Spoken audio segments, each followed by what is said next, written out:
70% of the world's military understand that climate change is a threat and have written that into their national security plans.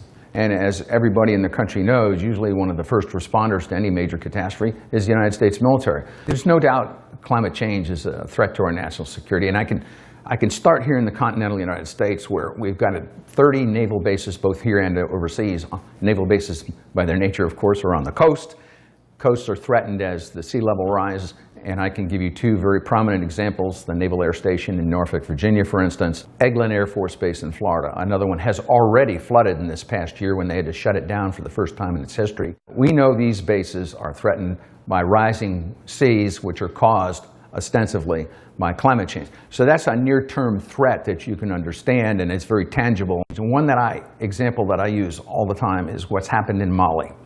The Tuaregs were farmers. Agriculture was their main source of both revenue and food.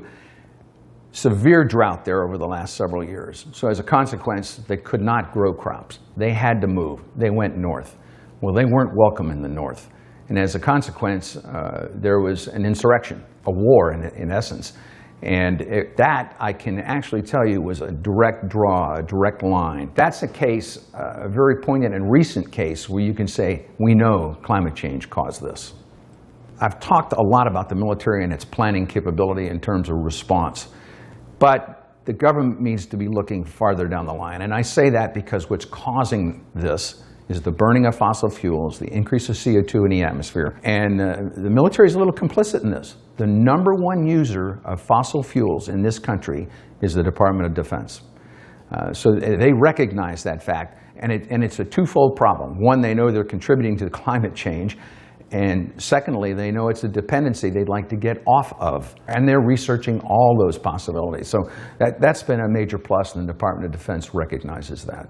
So if they can find a way to not rely so much on fossil fuels, whether that be biofuels or wind or solar or other alternatives, they will do that.